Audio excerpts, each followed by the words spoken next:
Hola, buenas tardes. Soy Lucila Andrés y como vocal de enlace entre la Junta y el foro, tengo el honor, el placer y el gusto de hacer la presentación y la acogida de este acto que va a ser muy ilustrativo y muy interesante, porque aparte de toda la ciencia y toda la experiencia que tienen las personas expertísimas que lo están organizando y que van a darlo, yo creo que la actividad económica es una de las más humanas y de las más antiguas que hay. Entonces vamos a aprender mucho. Muchísimas gracias por vuestra presencia, por vuestras aportaciones. Y ahora es Adrián Navalón el que va a hacer, como se debe de hacer, la presentación del acto, que es el que más sabe de ello. Muchas gracias.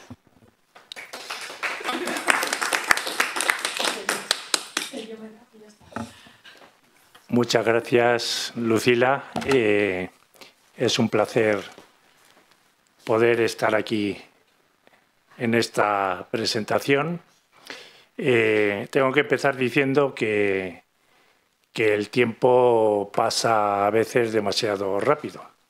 Esto en el contexto de una presentación de economía senior puede parecer un lamento, pero realmente es solo una apreciación de que desde finales del año pasado, Luis Picazo, miembro igual que Lucila, también del Foro de Veteranía, creadores, fundadores y miembros destacados del Foro de Veteranía, Luis me planteó dar una conferencia sobre economía en el ámbito del foro.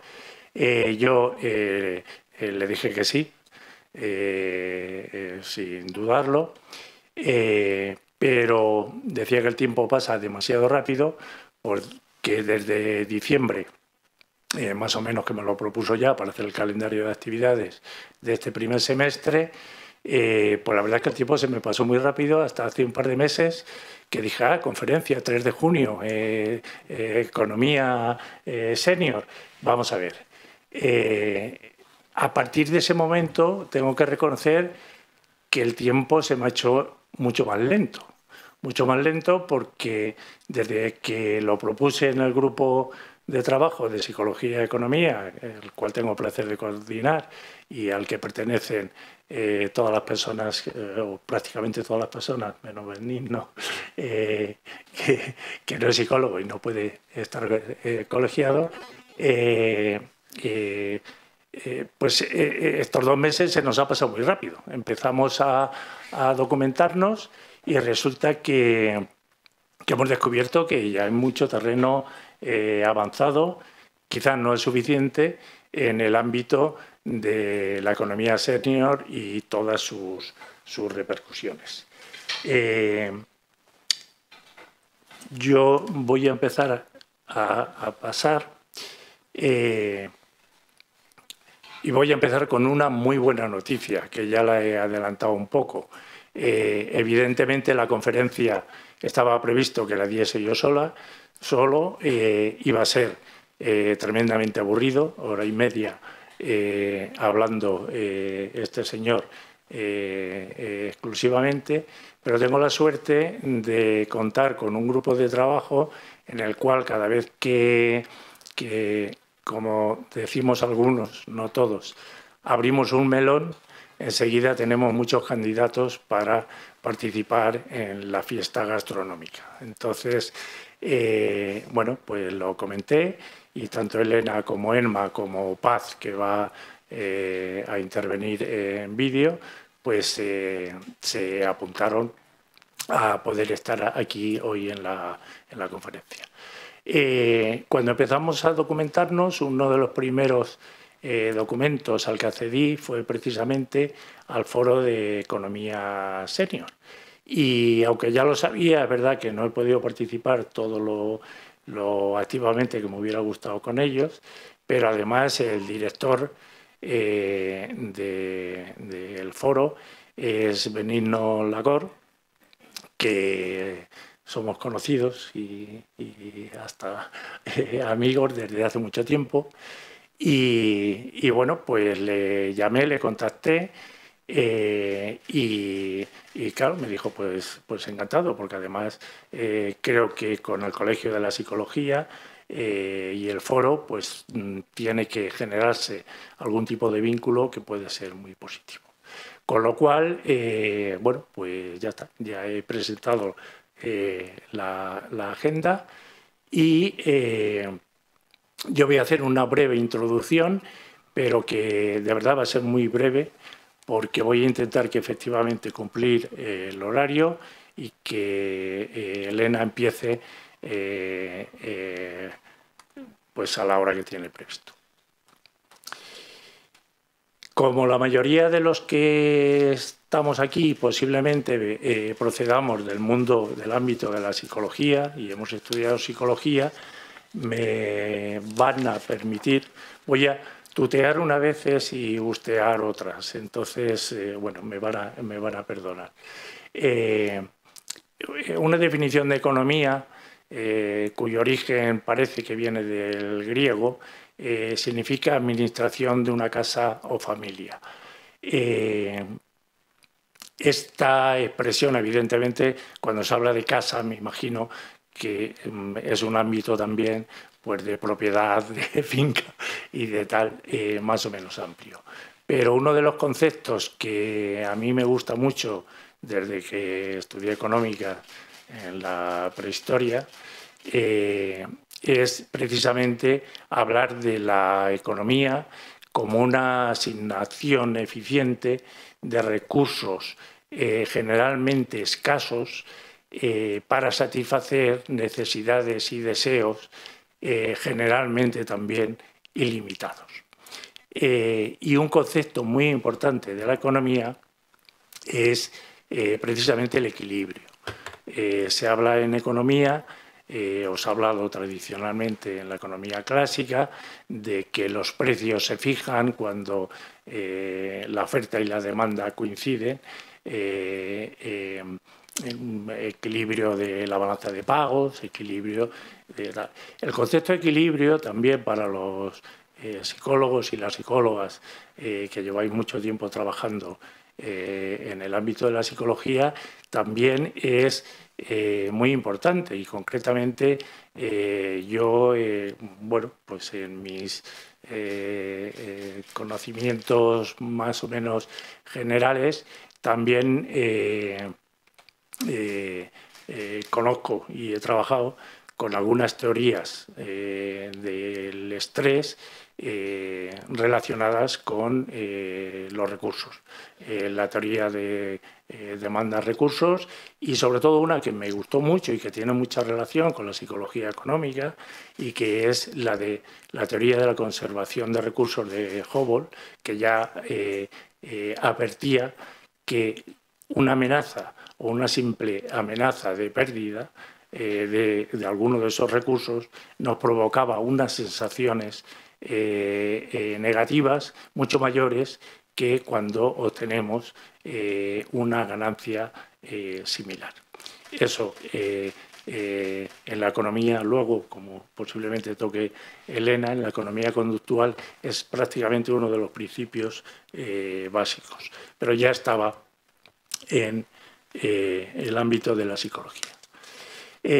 Bueno, aunque ha sido muy breve, hemos hecho una introducción a la economía, pues la economía senior, al margen de que lo expliquéis luego mucho más profundamente los siguientes, pues es simplemente aplicar lo que es la economía a colectivos de personas, al colectivo de personas que va de 55 años en adelante. No voy a detenerme mucho en los temas que vamos a plantear. Estos no son los temas que voy a plantear yo, pero son los temas que yo creo que se van a tocar en general. Yo me voy a centrar, voy a quitar el reloj además para controlar un poco más la hora, pero me voy a centrar principalmente en aportar algunos datos que sé que luego se van a se van a volver a trabajar y a tocar por los siguientes ponentes, pero que, bueno, pues con imágenes, ya que me he trabajado las hojas Excel del Instituto Nacional de Estadística, pues sacaré algunos gráficos. Siendo un poco más exhaustivos en la definición de economía senior, y más que en la definición, en el concepto, simplemente destacar que bueno, pues, la economía senior pueden ser aquellas actividades para y en las que intervienen personas mayores. En este caso hemos cogido 55 años, aunque yo creo que, como iremos viendo en algún momento, en algún punto los 65 hasta ahora, que eran un acontecimiento vital, que era la jubilación de la mayoría de las personas, pues era un acontecimiento vital que marca mucho las diferencias dentro de este colectivo, que además, repetiremos, es bastante heterogéneo, evidentemente. Una de las personas que quería estar con nosotros, haber estado con nosotros hoy en la conferencia, es Paz Gómez Ferrer, es psicóloga y coach, y además co-creadora de una aplicación, Brainvestor de Cobas, que bueno, entre otras cosas trabaja con inversores y con perfilación de los inversores.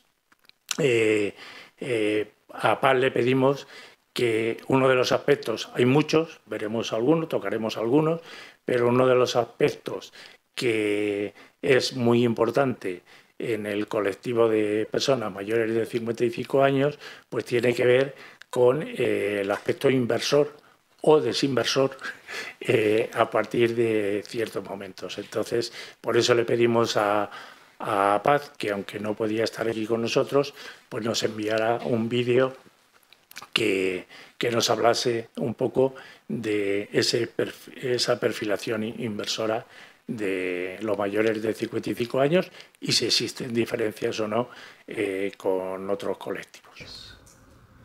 Buenas tardes a todos y a todas. En primer lugar, me gustaría pedir disculpas por no poder acompañaros en esta maravillosa jornada que realiza el Colegio Oficial de Psicólogos en este foro de actividades de veteranía. Me encantará conoceros pronto. Bueno, me pidió Adrián que os contara unas breves líneas sobre algunas investigaciones. Como psicóloga financiera estamos trabajando en el grupo de Psicología y Economía y sobre todo en estudios que hemos estado haciendo, incluso en el fondo de inversión en el que trabajo, de Cobas Asset Management, y de estudios de una app de psicología financiera que se llama Brainvestor. En primer lugar, os voy a dar una fotografía actual de dónde invierten, cuáles son esas tendencias que se observan en el mercado de personas a partir de 65 años.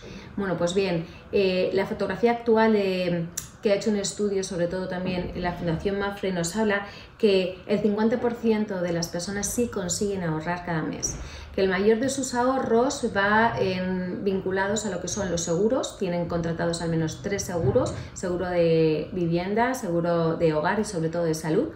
El resto de los gastos que se contemplan para ellos suele ser el ocio, sobre todo determinado en viajes, y suelen dejar siempre, como buenos previsores, temas para imprevistos. Una de las cosas que también se observa en este estudio es que, a pesar de las edades avanzadas, utilizan mucho lo que es la banca online. Esto también se debe a las grandes iniciativas que están haciendo algunas de las entidades bancarias y más para ponerse al día con los colectivos que no acceden por temas digitales y esa dificultad de habilidades digitales. Más cosas que vemos. En el estudio de Cobas lo que sí hemos analizado es cómo el momento vital interfiere a la hora de invertir. ¿Qué significa? Que aquellas personas que a lo largo de su experiencia inversora hayan tenido alta experiencia de inversión, altos conocimientos financieros porque tienen educación financiera o se hayan dedicado a ello, han sido más arriesgados invierten más, sin embargo a partir de los 70-75 empiezan a ser más precavidos. Todo ello dependerá de momentos y factores vitales como pueden ser tener o no personas a su cargo, bien puede ser porque tengan hijos que todavía estén viviendo en casa o bien porque tengan personas dependientes al cuidado de ellos, como personas mayores. Dependerá también de la capacidad de ahorro que hayan tenido a lo largo de sus vidas y dependerá, como decíamos, de esa experiencia de haber invertido más o menos. Sin embargo, lo que sí se observa es que personas que han sido muy inversoras empiezan como a ralentizarse porque la aversión al riesgo es mayor, observándose patrones donde el perfil de inversión empieza a ser más conservador. Prefieren invertir en renta fija, en bonos y sobre todo en inmobiliario, ¿no? En casas, antes que invertir en criptomonedas, bitcoins, que son además productos financieros que no manejan o no controlan. Más cosas. En esta Silver Economy, que seguramente estáis tratando hoy enormemente, sí se ha visto que hay nuevas tendencias de inversión. ¿Dónde lo podemos observar? Lo observamos en el uso de la tecnología adaptada en la telemedicina, en la salud, tecnología adaptada en las casas inteligentes para poder asistir a las personas mayores y dependientes, con domótica, por ejemplo. Hay una segunda tendencia que es el tema de los viajes, la cantidad de dinero que se invierte al ocio y tiempo libre de las personas mayores. Y luego también tenemos lo que son las residencias y las viviendas. Bien porque se están construyendo viviendas más adaptadas para tercera edad y sobre todo porque empieza a emerger un momento inmobiliario donde se empiezan a hacer lo que se dicen las comunidades de tercera edad, ¿no? Donde hacen como ese co-living, y en esto sí que está habiendo mucha tendencia en la que las personas mayores van a empezar a ir de colectivos, no necesariamente a residencias, pero sí mancomunadas de esta manera o en comunidad. Luego también observamos que se invierte mucho en seguros, a ello sí que le da cierta tranquilidad. Por tanto, lo que sí observamos es que los estilos de inversión empiezan a cambiar, en ellos empiezan a poner más el foco en esa seguridad, en qué pasará el día de mañana, en los imprevistos, el tener garantizado ese cuidado y esa salud frente al invertir y a ver qué pasa. Digamos que esa necesidad de invertir y apostar por cosas más novedosas la dejan más en sus hijos, en el patrimonio de ellos, que están más en alta. Bueno, pues espero haberos ayudado, y sí, luego también, como siempre estamos trabajando el tema de los ingresos y las desigualdades de género, sí poner un pequeño apunte, que existen diferencias significativas entre hombres y mujeres, que esto también lo marca mucho los seguros Santa Lucía y algunos BBVA, donde siendo el salario de pensión alrededor de 1.250 euros al mes, según Santa Lucía en el 2022, se ve una brecha significativa que todavía se mantiene entre hombres y mujeres. ¿A qué se debe esto? Esto se debe a que el número de años cotizados por las mujeres son menores con respecto a los hombres. Y esto hace que sea una población que esté más debilitada, teniendo menos oportunidades para poder invertir, o tiene una vejez con mayor riesgo de tener problemas económicos. Entonces, bueno, sí, no quería dejar de decirlo porque en estos estudios creo que también tenemos que observar que la población también es diferente y existen diferencias significativas a la hora de invertir entre hombres y mujeres.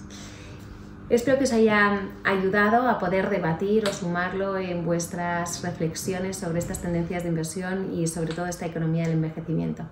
Muchas gracias por escucharme.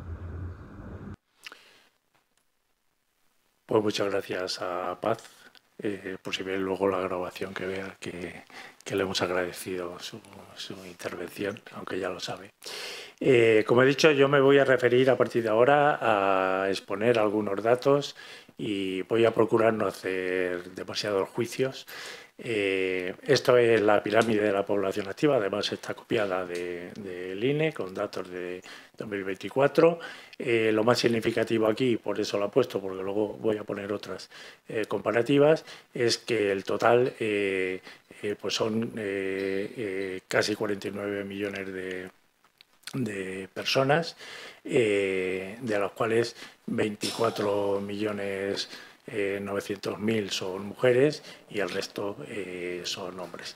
Viendo la pirámide por los intervalos de edad, pues yo creo que no hace falta explicar nada más. Se ve que la base de la pirámide, que son los menores, es estrechita.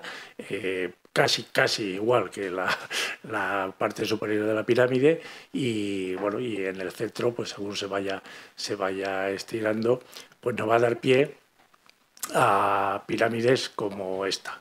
La misma pirámide que hemos visto anteriormente, en el año 2024, es la que aparece ahí en el gráfico en azul, que he querido compararla con los mismos datos del INE del año 2000. Yo creo que esto también es importante porque en 25 años vemos que efectivamente hay una variación de el centro, digamos, el núcleo fundamental de personas, pues bueno, se ha desplazado evidentemente hacia arriba, ¿no? ¿Esto por qué se ha producido? Pues sencillamente por el incremento de la esperanza de vida y de la vida realmente. Y claro, mientras que ha habido un crecimiento de la población española en estos 25 años que llevamos de siglo, del 21,23%, pues resulta que el crecimiento de la población española de más de 55 años ha alcanzado el 57,24%. El gráfico de la derecha también yo creo que es muy explícito de esta comparación, porque vemos que mientras que ha habido en los intervalos bajos, pues ha habido una igualación, pues en estos momentos a partir del intervalo de 40 a 44 años, pues se produce un gran incremento en las personas en 2024 respecto a 2020.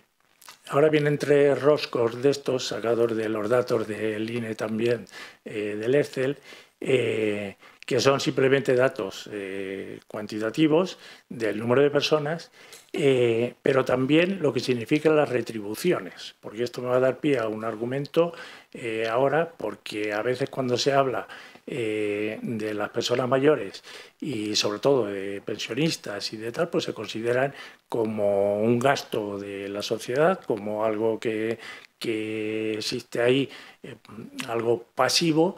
Y bueno, yo simplemente he dicho que no voy a hacer juicios, pero pues las personas asalariadas en estos momentos son 16 millones, los pensionistas 8.700.000, datos de 2024, pero respecto a las retribuciones, también hay algunos factores comunes por ahí. Hay pensionistas y desempleados, estaré yo ahí seguro, hay 1.384.000. Yo estoy cobrando pensión y he facturado el año pasado como psicólogo 250 euros en todo el año, con lo cual estaré en el colectivo de ese de 1.384.000.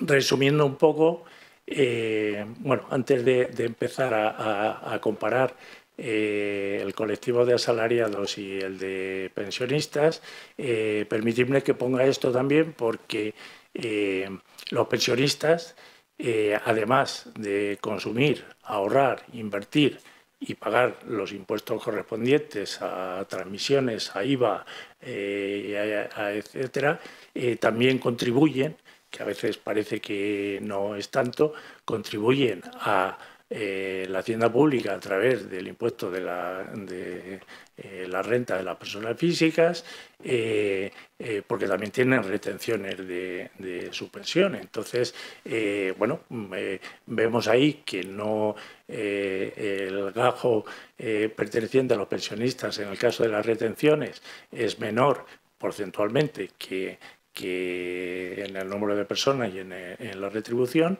pero también es un dato importante. Comparando en el gráfico de la izquierda, vemos que si comparamos las retenciones entre pensionistas y asalariados, bueno, pues las retenciones de los pensionistas significan el 17% de todas las retenciones frente al 76%.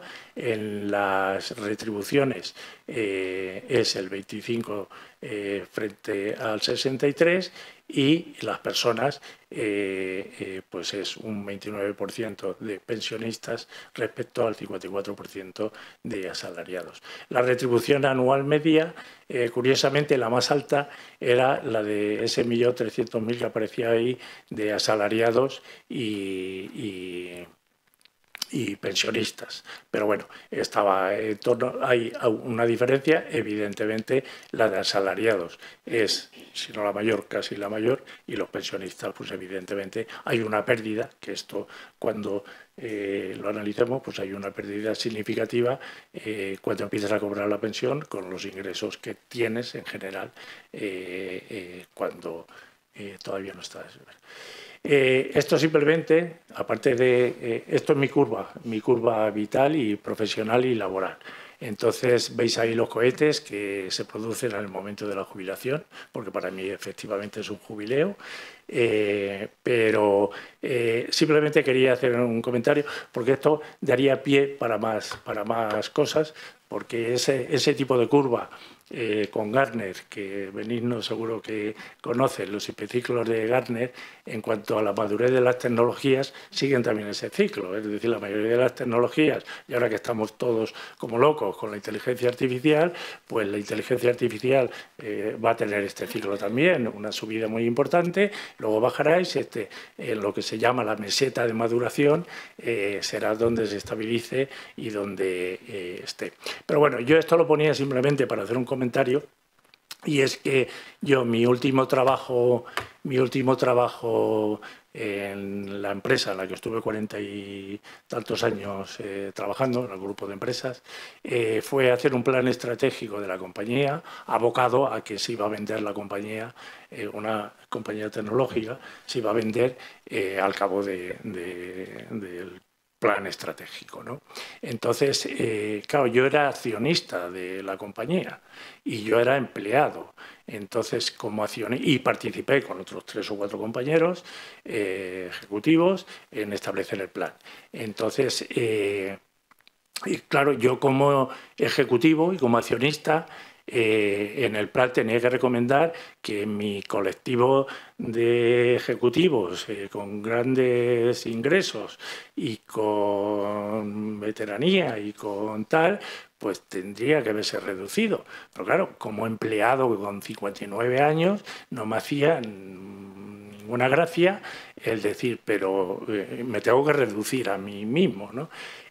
¿Por qué os cuento esto? Pues porque simplemente el colectivo de mayores de 55 años es tremendamente heterogéneo.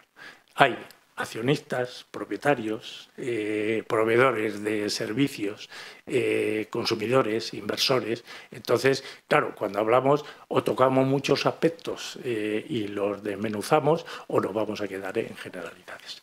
Y como, aunque Elena todavía no me ha dado la patadita por aquí debajo, voy a acabar, aunque me faltaría y me encantaría estar con vosotros, simplemente acabo con esto.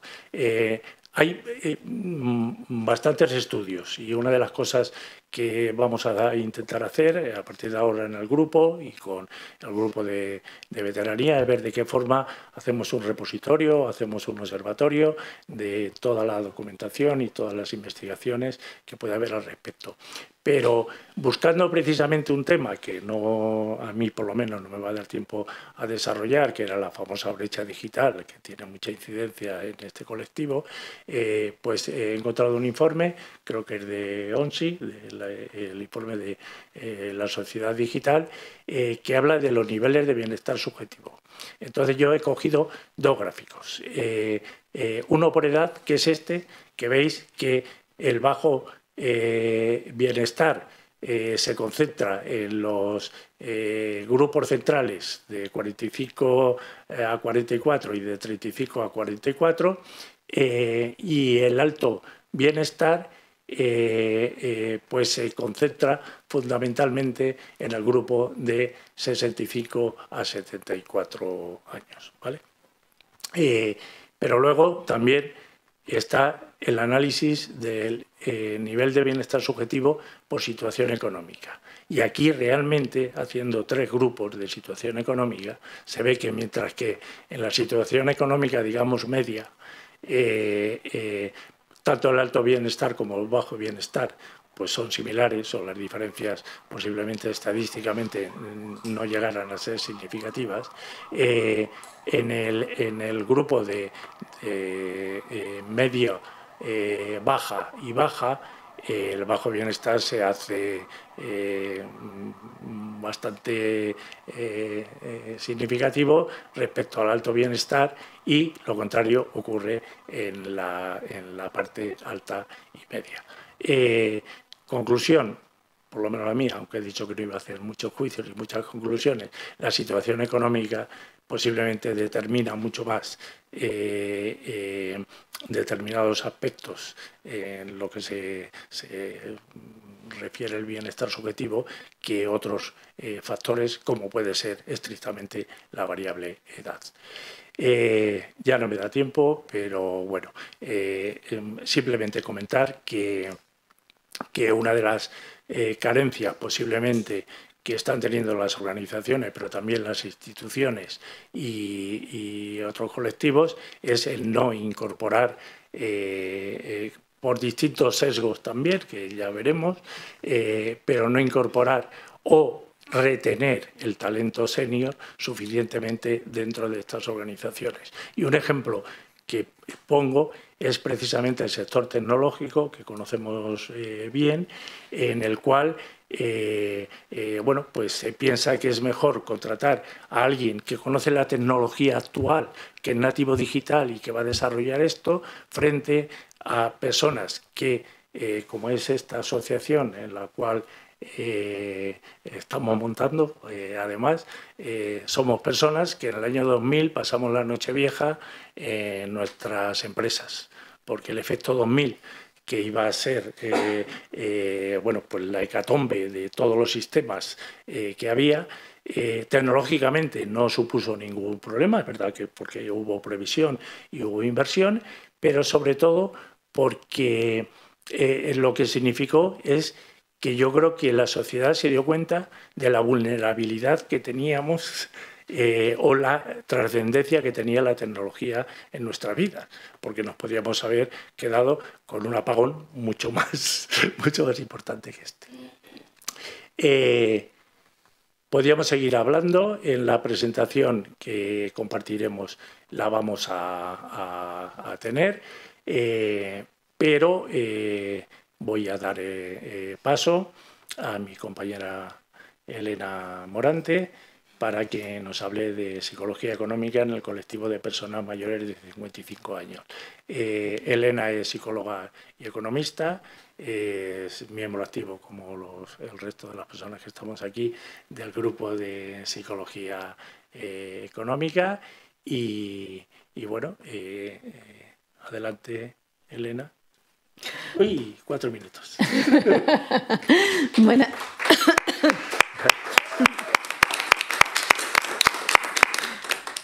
Pues buenas tardes. Yo por mi parte agradecer tanto a Adrián como a Luis Picazo la invitación para participar hoy. Yo os voy a hablar de la relación que veo entre la psicología económica y la generación Silver. Aquí unos breves datos que bueno, vienen a ser un resumen de lo que ya nos ha contado Adrián. Actualmente el crecimiento de la población mundial general no llega al 1% y, sin embargo, las personas mayores, los datos que os voy a dar, algunos son para mayores de 55, otros están sacados para mayores de 60 y otros para mayores de 50, pero los porcentajes, algunos coinciden con los que ya hemos dicho, son bastante aproximados. Las personas mayores, los mayores de 55 o 60 años, están creciendo a un ritmo que es superior al 3%.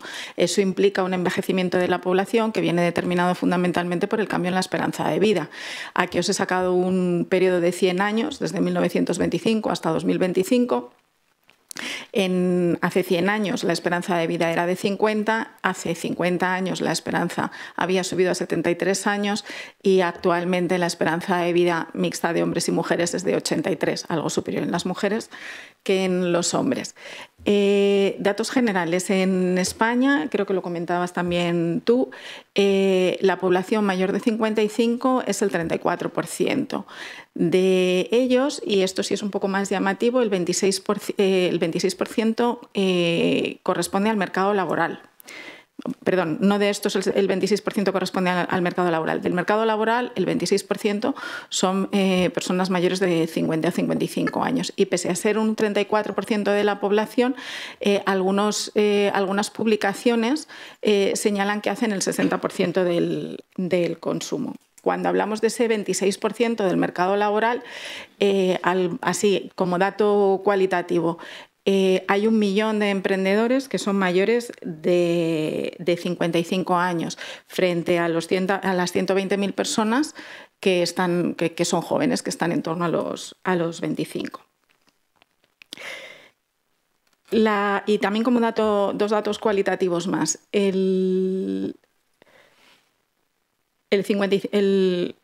La mitad, el 50% de las personas mayores de 55 ayudan económicamente a sus familias. Es verdad que la pensión media es superior al salario medio, con lo cual en España se está dando ese supuesto. Y además en España también, porque en otros países la configuración familiar es distinta, la conciliación no sería posible sin los mayores. O sea que ahí tenemos otra aportación muy significativa que no está a lo mejor valorada en números. ¿Qué supone lo que hemos llamado la silverización de la economía? Porque la silverización de la economía no solamente que haya una población o una generación silver, significa que como está creciendo a ese ritmo que hemos explicado, la economía completa, la sociedad completa se silveriza. Es decir, esto es una de las fuerzas estructurales que actualmente está moviendo el mundo, pues, junto con la tecnología y algunos movimientos geopolíticos. Y se nos presentan desafíos económicos, sociales y también personales. No me voy a extender aquí porque algunos ya los ha comentado Paz. En cuanto a los sanitarios, estaríamos hablando de las nuevas demandas biológicas que son consecuencia de ese aumento de la esperanza de vida. Hay importantes retos a nivel económico y laboral. Para la población activa, ese 26% que estábamos hablando, podemos hablar de retos de reskilling, de upskilling, una posible especialización de headhunting para mayores. Están las mentorías de doble vía, de mayores a jóvenes y de jóvenes a mayores, que son situaciones o propuestas que quedan ahí, y grandes retos económicos pues estarían claramente el reto de las pensiones y nuevos productos. Si nos vamos a hablar de consumo, por ejemplo, aquí también lo ha mencionado Paz, todo lo que está relacionado con el ocio, en España particularmente otro tipo de turismo. Se va a precisar una adaptación de los productos y de los servicios de consumo. Esperamos que sean senior friendly. Habrá seguramente también, se están generando ya nuevos productos financieros, algunos estarán relacionados con la vivienda. En fin, no quiero entretenerme mucho más porque ya he hecho algunos apuntes Paz. Vamos a tener también retos en movilidad y en dependencia, y todos ellos se van a mover a lo largo de dos ejes, que son la accesibilidad y la tecnología. Y lo vamos a dejar aquí para no extendernos. Hablábamos de desafíos sociales y desafíos económicos. Este colectivo también tiene desafíos personales que van a ser muy diferentes en función del rango de edad en que nos encontremos. Estamos hablando de la generación Silver, pero la generación Silver se extiende a lo largo de más de 40 años. Lo he dividido por décadas, pero evidentemente no son ni la situación ni las necesidades las mismas entre los 55 y los 65 que puedan ser entre los 75 y los 85. En esta primera etapa pues nos vamos a plantear la extensión o el cese de la vida laboral. Y cuando se produzca el cese de la vida laboral, probablemente vamos a tener también algún tipo de cambio de roles. Según van avanzando los años, vamos a experimentar cambios biológicos y de salud. El uso del tiempo con la jubilación va a cambiar. Según nos vayamos haciendo mayores, vamos a tener también o vamos a acusar pérdidas relacionales. Las opciones de convivencia. Hablábamos antes también que uno de los retos era de vivienda, las formas de cohousing, co-living, otras formas residenciales que comentaba Paz. Estamos pasando, decían el otro día en el encuentro senior, de una sociedad más comunitaria a una sociedad más individualista. Hay muchas personas que llegan solas a una edad más madura, pues como consecuencia de los divorcios, gente que se va a vivir con amigos o a estos centros que estamos hablando. Bueno, ahí se van a dar cambios y decisiones que vamos a tener que tomar también sobre finanzas. Ante estos cambios, efectivamente, tomamos decisiones. Y mi pregunta para vosotros hoy sería esta, ya entrando en el plano en el área que yo tengo asignada, que es el área de psicología económica. ¿Tomamos buenas decisiones? Unas mejores y otras peores, ¿no? Lo intentamos, como dicen por ahí, sí. Vale, el presente que tenemos es en buena medida consecuencia de las decisiones que hemos tomado. Las decisiones que tomamos, por un lado, son en parte consecuencia de la educación que hemos recibido y en general van a afectar a nuestra salud. Si yo os pregunto qué decisiones habéis tomado hoy desde que os habéis levantado. ¿Qué desayunar? Tenemos una dieta saludable, hemos hecho ejercicio. ¿Con quién hemos estado? ¿En qué hemos invertido nuestro tiempo? ¿En qué hemos gastado nuestro dinero? ¿Qué decisiones hemos tomado que han tenido una implicación económica?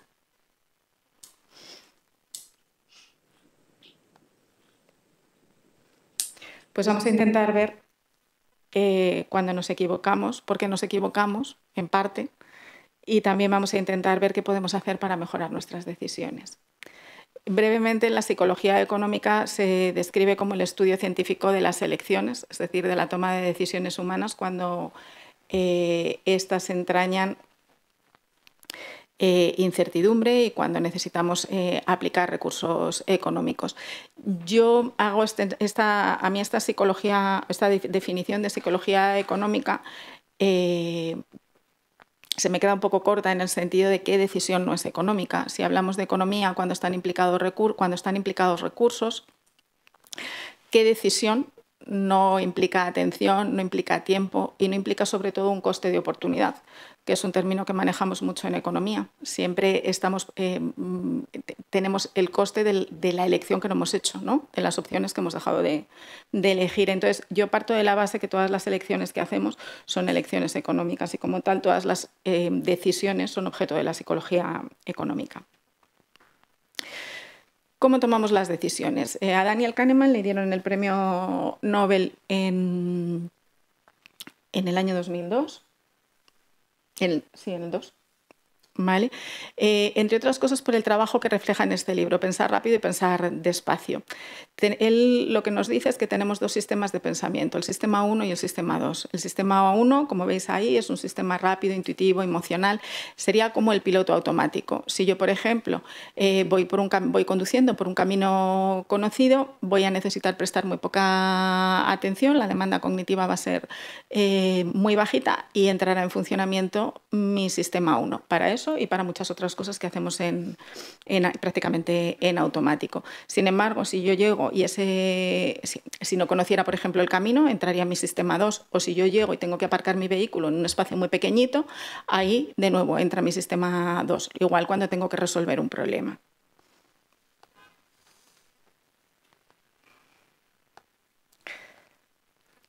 Y aquí os pongo un ejemplo clásico de decisión. Tenemos un bate y una pelota que se venden juntos a $1,10. Si el bate cuesta $1 más que la pelota, ¿Me podéis indicar rápidamente, sin usar calculadora y sin reflexionar mucho tiempo, cuál es el precio de la pelota?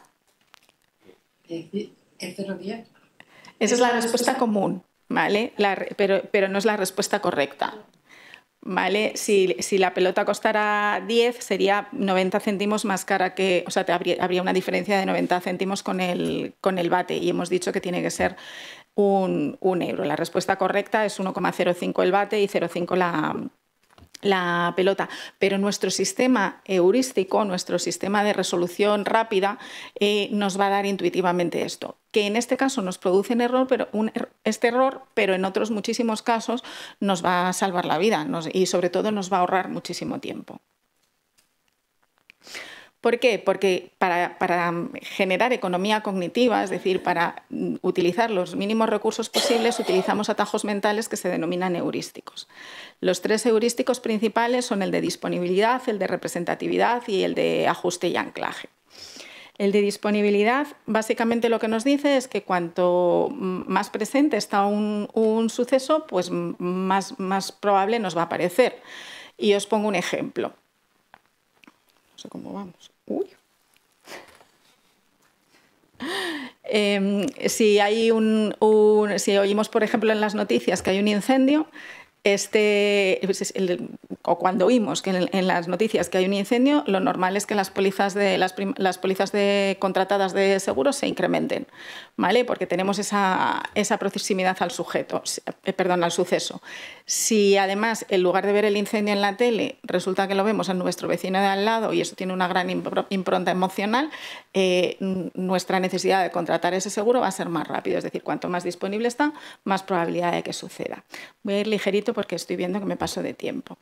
El heurístico de representatividad nos dice que cuanto más representativo de un estereotipo sea un caso particular, pues lo vamos a juzgar más probable y nos vamos a olvidar de cualquier cálculo probabilístico. Por ejemplo, si vemos una bata blanca, vamos a tender a pensar que esa persona es médico, cuando estadísticamente sabemos que el número de enfermeros, auxiliares, etcétera, es muy superior. Y el heurístico de ajuste y anclaje lo que nos dice es que cuando tenemos una referencia o un punto de partida vamos a tender a buscar algo que sea, o la estimación se va a inclinar hacia el ancla. Vamos a buscar algo que esté cerquita de esa referencia. El caso más clásico, o uno de los casos más evidentes, son las rebajas. Nosotros nos quedamos muy contentos cuando compramos algo rebajado porque estamos teniendo una referencia que supuestamente nos da a ganar un ahorro, ¿vale? Ahí tendríamos que ver, y lo vamos a ver a través de los sesgos, si lo que estamos comprando realmente vale lo que cuesta o nos estamos dejando llevar por un sesgo. Los heurísticos, como os he dicho, son muy eficientes, nos ahorran muchísimo tiempo, pero a veces hacen que incurramos en determinados errores, como hemos visto. Cuando los errores son sistemáticos, se convierten en sesgos. Y cuando tenemos sesgos, nuestra conducta empieza a ser previsible. Voy a haceros esto un poco más ameno, en lugar de enumeraros a ver, hay más de 200 o no sé cuántos sesgos, un montón. Os voy a contar algunos más llamativos y sobre todo los que más afectan a la denominada generación Silver. Y voy a ir rapidito. Más vale lo malo conocido que lo bueno por conocer. Aquí hablaba antes, sin mencionarla Adrián, de la teoría prospectiva. Y es que no valoramos las ganancias de la misma manera que las pérdidas. Entonces, si a mí me dan a ganar 100 y a perder 100 al mismo tiempo, seguramente no tome el riesgo. Sin embargo, si me dan a ganar 150 o 200 y a perder 100, probablemente tenga mayor tendencia a aceptar esa, llamémosla, apuesta. Entonces, existe un desequilibrio entre las pérdidas y las ganancias a la hora de decidir. Cuando hablamos de más vale prevenir que curar, es uno de los sesgos más universales. Las personas necesitamos el miedo como emoción porque es adaptativo para nosotros y como consecuencia de eso generamos una aversión al riesgo o una aversión a la pérdida. Pues aquí lo tenemos, el más vale prevenir que curar. O el virgencita que me quede como estoy. Este es el sesgo del statu quo. la tendencia que tenemos o la inercia que tenemos a seguir donde estamos y cómo estamos. Muchas veces no abordamos determinadas decisiones, en parte por miedo, en parte por aversión a la pérdida, pero sobre todo porque tendemos a quedarnos como estamos, al sesgo del statu quo. Más vale pájaro en mano que ciento volando. También, este es el sesgo del presente. Aquí, bueno, estamos entre psicólogos, pues el test de la golosina ya nos explicaba que preferimos en general lo que tenemos hoy. De Perdidos al río nos estaría hablando del sesgo del coste hundido, ya que he invertido tantísimo, pues me quedo con ello, independientemente de que no sea la mejor decisión que puedo tomar. Más vale el diablo por viejo que por diablo. Bien, estábamos hablando que en general tenemos aversión a la pérdida, pero a veces podemos pecar de un exceso de confianza, por ejemplo, como consecuencia de la experiencia en el colectivo Silver que estamos hablando. Pues este refrán haría cierta referencia a ello. Otro sesgo muy común es el sesgo de conformidad. El dónde va Vicente, dónde va la gente, es decir, tendemos a opinar como el resto, a hacer lo que hace el resto, la presión de la masa, o también se llama el efecto rebaño, hace que nuestras decisiones no sean genuinas. De hecho, hay muchísimos experimentos respecto a esto, en lo que las decisiones que tomamos, si son individuales o anónimas, son unas, y si estamos en grupo, son otras. Es decir, la presión a la convergencia es muy grande en casi todas las sociedades. Donde hay patrón no manda marinero. Este es el sesgo de autoridad. Cuando sale alguien con galones de cualquier tipo o con una cierta autoridad, la que sea, no cuestionamos lo que nos está diciendo, por más que pueda no ser adecuado o que no sea la mejor decisión. La primera impresión es la que cuenta, nos haría referencia a otro sesgo, que es el efecto halo, que consiste en atribuir a través de una característica particular otras muchas relacionadas que no necesariamente están. Y después de una mala racha toca una buena, esto sería la falacia del jugador. Nosotros, si tiramos una moneda y nos sale cara, cara, cara, asumimos que lo siguiente que nos va a salir es cruz. Y eso, como es cierto en muestras muy grandes, pero no necesariamente en muestras pequeñas, ¿vale? Aquí estaríamos trabajando con el heurístico de representatividad, que no siempre nos da ignorando las probabilidades, no siempre nos da un resultado ajustado. Vale. Entonces, decidimos en condiciones de incertidumbre. Tomamos decisiones mediante heurísticos.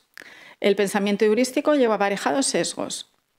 Nuestras decisiones tienen entonces racionalidad limitada, es decir, frente a las teorías económicas clásicas de la utilidad, en las que decidíamos aquello que más nos sumaba, es decir, con criterios puramente racionales y puramente económicos, sabemos que hay una serie de factores, entre ellos los sesgos cognitivos, que nos conducen a tomar decisiones con racionalidad limitada. Nuestra conducta es, por tanto, previsible y podemos influir para modificar esas decisiones o esas conductas. Quiero insistiros en que los errores se producen en todas las etapas del proceso de decisión, tanto en la recogida de información como en el análisis de las opciones y posteriormente en la elección que hacemos.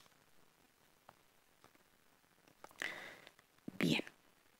Ay, perdonad que no había dado aquí. El nudge, que lo vamos a explicar ahora, es una herramienta de psicología económica que nos permite hacer esa modificación en la conducta, o por lo menos influir en la modificación de la conducta. Los sesgos cognitivos son uno de los componentes de las decisiones, pero la arquitectura de la decisión la conforman además un montón de rasgos personales que pueden ser características de personalidad, emocionales, educativos, etc. Las características de personalidad, por ejemplo, van a influir en que se activen más o menos unos sesgos u otros. Si yo soy una persona más temerosa, con más aversión al riesgo, pues ese es el sesgo que se me va a activar. Si al contrario soy una persona más segura, pues puedo pecar a lo mejor de exceso de confianza. confianza. Y luego va a haber un montón de sesgos, perdón, de condicionantes contextuales, culturales, circunstanciales, etcétera, que van a mover mi decisión. E indicaros a todos que, además de estar en un contexto de arquitectura de decisiones, todos nosotros somos arquitectos de decisiones. Nos vemos influidos por lo que nos rodea, pero también influimos en todo lo que nos rodea y en las decisiones de otros. El caso de un jefe, no vamos a tomar la misma decisión cuando estamos delante de un jefe que cuando estamos delante de un compañero. Probablemente los maestros o las personas de autoridad tienen una mayor ascendencia y, estando donde estamos, pues los psicólogos también detentan una importante autoridad en según qué contextos, ¿no? Vale. El nudge.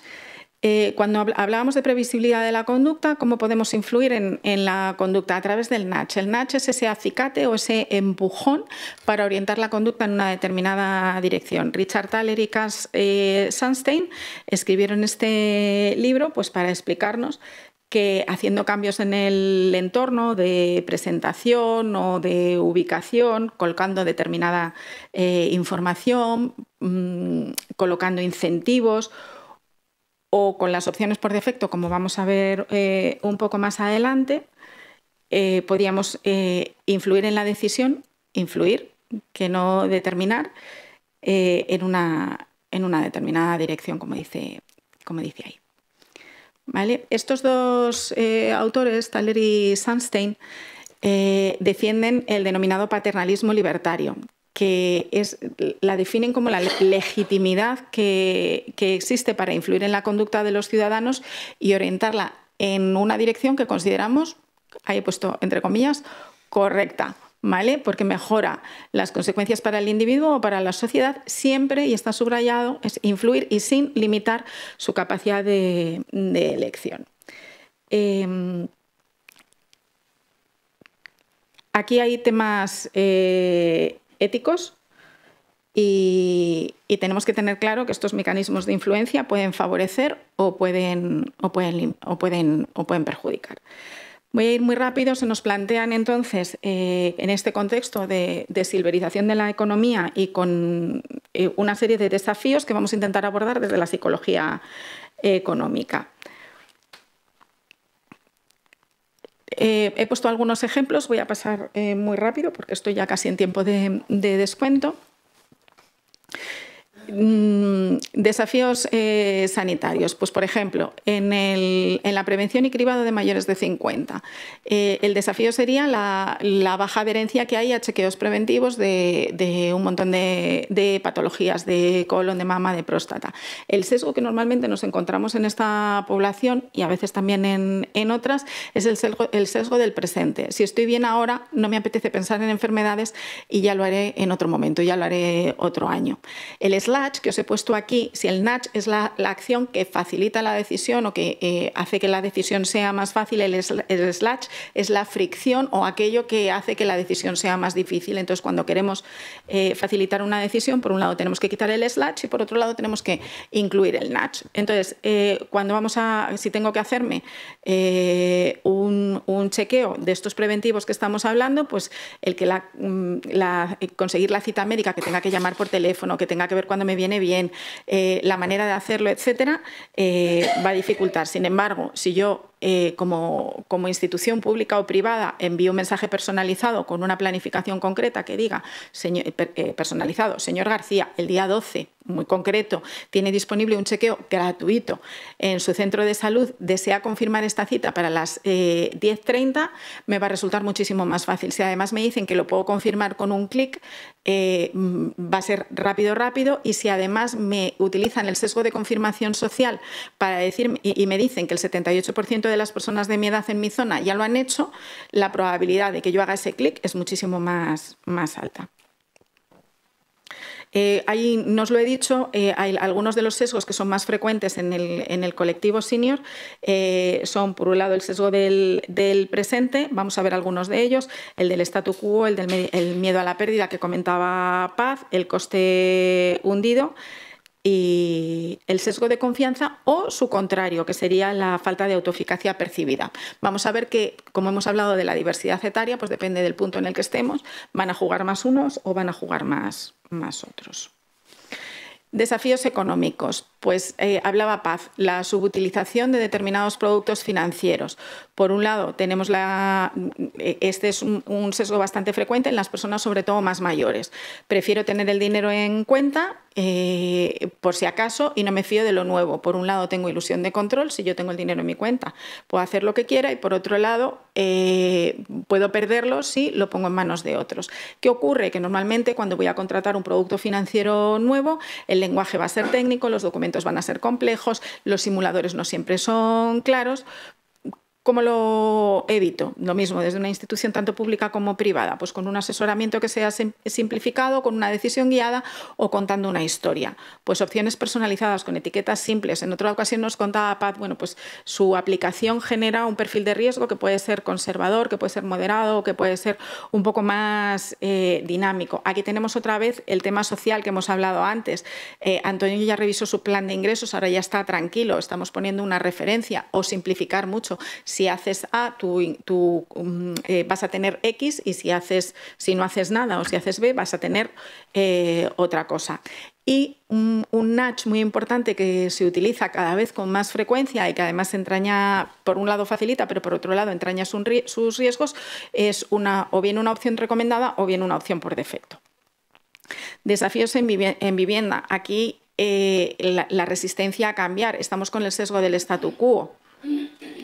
Estoy bien como estoy y esta ha sido mi casa toda la vida. Si yo necesito, por ejemplo, adaptar una vivienda o necesito cambiarme porque tengo algún grado de dependencia, pues me voy a encontrar con todas esas resistencias. ¿Cómo puedo hacerlo más fácil? Pues con guías paso a paso, con visualización de los beneficios, con testimonios, las cosas muy claritas. Cambiar una bañera por una ducha. Son 3 días de obra y existe una subvención que hace que el coste disminuya.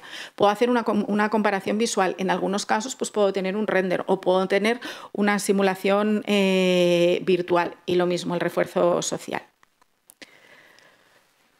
Desafíos tecnológicos. Este sería un sesgo en sentido contrario. Decía antes Paz que hay una adopción bastante alta de los servicios digitales. Yo creo que va a depender un poco de esa diversidad etaria que estábamos hablando. A lo mejor en los primeros años, en la primera década o en los primeros 15 años, la adopción es más alta, y en las personas más mayores es un poco más baja. En estas personas más mayores, la autoeficacia percibida, antes hablábamos de un exceso de confianza, aquí la autoeficacia percibida puede bajar. Yo ya no estoy para estas cosas. Muchas veces las interfaces no están adaptadas o falta formación para hacerlas. Pues cualquier cosa que sea más intuitiva, más clara, más sencilla y más guiado. O sea, yo, por ejemplo, ahora voy al banco y normalmente hacen el protocolo conmigo, o un acompañamiento de pares sería otra opción. Hay muchos más desafíos, como os he puesto al principio, no solamente los que os he presentado. Hay desafíos de dependencia y otros desafíos laborales. No me daba tiempo a poner más, pero sí he querido hacer hincapié en los desafíos que se presentan en consumo, y sobre todo he querido darle la vuelta, porque estos ejemplos que os he planteado en el ámbito sanitario, en el ámbito económico, en el ámbito de vivienda o tecnológico, lo que estábamos viendo era cómo facilitar la decisión. La decisión y en este caso era un beneficio para nosotros, pero el nudge o la psicología económica en general es una herramienta, y esa herramienta la podemos utilizar bien o la podemos utilizar no tan bien. Entonces, en consumo puede haber influencia, puede haber facilitación, pero puede haber también manipulación. Y os recomiendo, porque una parte significativa del contenido lo he sacado de este libro, Las decisiones económicas y gente corriente, de Isaac López Pita. Entonces, ahí nos dicen que hay un montón de estos sesgos que pueden ser utilizados para que digamos sí cuando no queríamos, o que no digamos no cuando queríamos decirlo, ¿no? Entonces, utilizan, por ejemplo, el efecto de dotación, que es un sesgo, es decir, el efecto de dotación es que yo valoro más lo que tengo que lo que no tengo. Es decir, si yo tengo que vender una cosa, le voy a poner un precio más alto que si la tengo que comprar. Me hicieron un experimento con una taza y estudiantes, y la misma taza era más barata si la tenía que comprar que si la tenía que vender. ¿Vale? Esto lo vemos pues en todo lo que nos dan 2 meses gratis. Suscríbete 2 meses gratis de Spotify y luego ya te quedas enganchado con eso. la escasez, esto es, me voy a perder algo, ¿no? La aversión a la pérdida, no te puedes perder esto, hay pocas unidades, por tiempo limitado, club exclusivo. El ancla y las gangas y las rebajas que hemos hablado antes. Ojo a las opciones por defecto, porque, por ejemplo, si se utilizan opciones por defecto en un caso de donación de órganos, vemos que rápidamente se incrementa la donación de órganos, pero también nos pueden poner unas renovaciones automáticas que no queremos. Y quien dice unas renovaciones automáticas dice otro montón de cosas que no nos gustan. Lo que hemos hablado antes de la conformidad social y el efecto rebaño, el que podamos tender al consumo pues como consecuencia de la presión social. Hemos comentado también el sesgo de autoridad, el fraccionamiento del coste, ¿vale? A lo mejor solo por 3 euros al día puedes tener lo que sea y resulta que al cabo de un tiempo eso representa el 10% o el 15% de tu salario. Pues con cuidadín. El señuelo, cuando nos están mostrando cosas que no son tan atractivas para dirigirnos a la que realmente sí que queremos. Mencionaban también el pago con tarjeta y aquí tengo un dato que es bastante significativo. Nos gastamos un 18%, ahora que quieren retirar el efectivo, nos gastamos un 18% más si pagamos con tarjeta que si pagamos en efectivo, por línea general. Y bueno, muy importante la disponibilidad de las opciones, el que tengas colocado o cómo tengas colocados, por ejemplo, los lineales en los supermercados va a determinar tu compra. El que tú en un hospital, que es una cosa completamente contraintuitiva, tengas una máquina de vending con un montón de comida poco saludable, bueno, pues es una cosa a rectificar. Y ya con esto cierro, me he pasado 5 minutitos. Emma, me he pasado 5 minutitos. Vale, para mejorarlas, y Benigno, perdóname, para tomar decisiones con conciencia y mejorar la arquitectura de decisiones a nivel colectivo y como resumen necesitamos experiencias sencillas, relevantes y accesibles y en ese sentido tienen que ir los nudges. Y a nivel individual la mejora va a depender del autoconocimiento, de que nosotros sepamos cómo tomamos nuestras decisiones, de la comprensión de estos principios de psicología económica que os estoy comentando que forman parte de la decisión, de que seamos capaces de pensar sobre nuestros pensamientos y de que podamos hacer decisiones conscientes. Como os decía al principio, las decisiones que tomamos forman parte de son las que conforman nuestro destino. No tomar decisiones o las decisiones pasivas de no hacer también son decisiones, es decir, el silencio también comunica. Y la extensión de la vida requiere no solamente envejecimiento activo, que era el propósito que tenía la gente que se jubilaba o lo que tenían las instituciones públicas y privadas cuando nos jubilábamos en el año 2000, sino que necesitamos un envejecimiento con propósito. Y hasta aquí.